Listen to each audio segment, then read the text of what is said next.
Welcome back to Grammar Grade 9.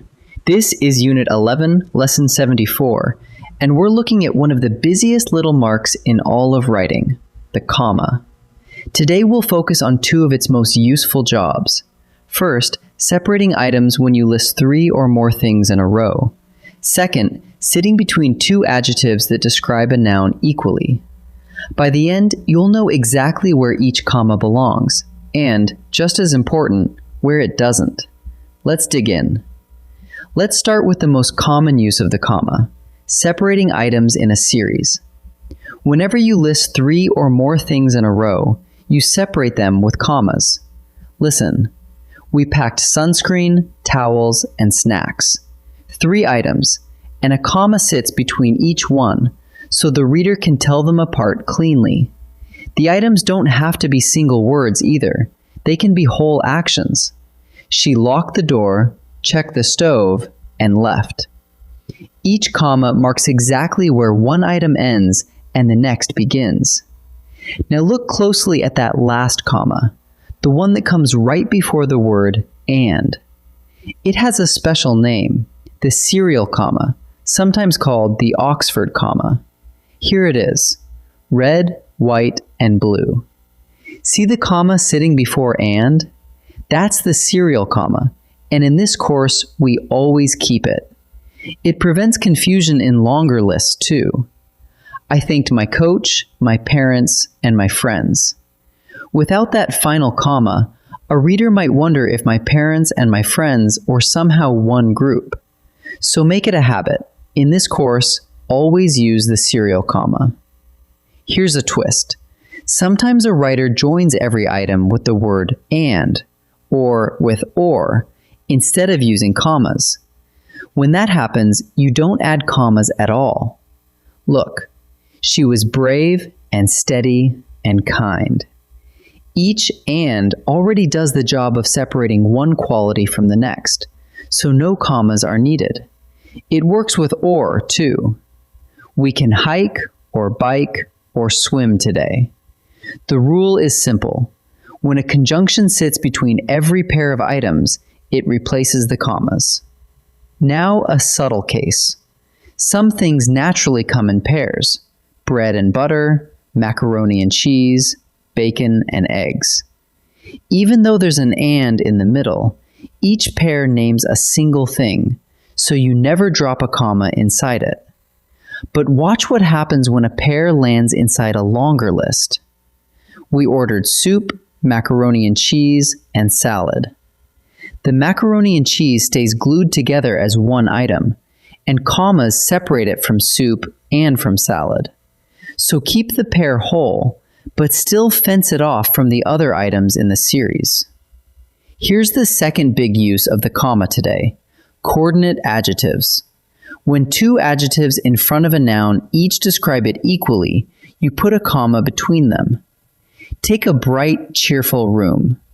Both bright and cheerful describe the room on their own, as equal partners. And there's a neat test to prove it. First, try reversing their order. A cheerful, bright room. That still sounds perfectly natural.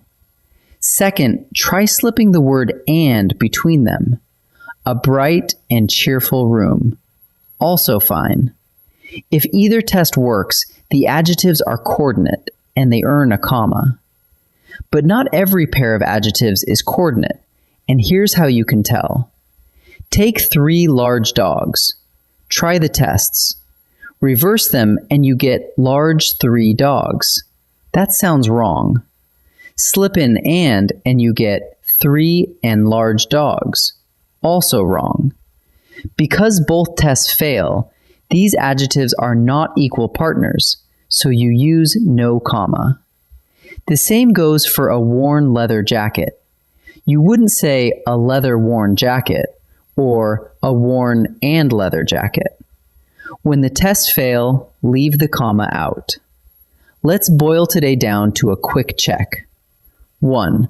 Are there 3 or more items in a series? Then put a comma between them, and don't forget the serial comma before the last and. 2.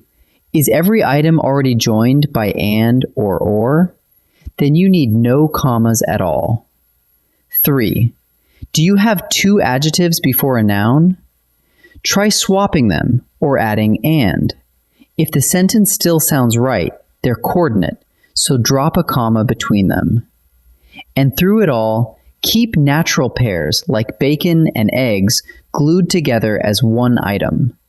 Run those checks and your commas will fall right into place. Let's practice. Now let's practice. In this first set, I'll show you a list or a sentence, and you decide whether it needs commas. Pause the video and try each before I reveal the answer. We visited Rome, Paris, and Berlin. Here we have 3 separate places listed one after another. 3 or more items in a row means we separate them with commas, including that serial comma before and. So the answer is, it needs commas. The puppy is playful and curious and gentle. Look carefully. The word and already sits between every quality. When conjunctions do the separating, you don't add commas on top of them. So the answer is no commas.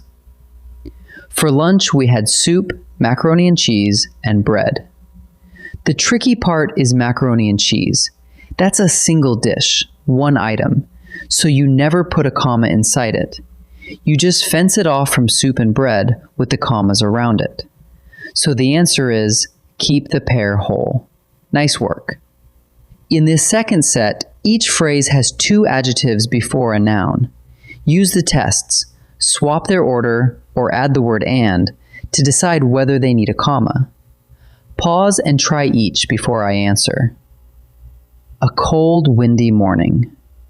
Let's test it. Reverse them. A windy, cold morning. That sounds fine. Add and. A cold and windy morning. Also fine.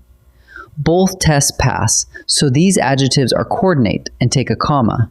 So the answer is comma. 2 small kittens. Try the tests. Reverse them and you get small 2 kittens. That's wrong. Add and you get 2 and small kittens. Also wrong.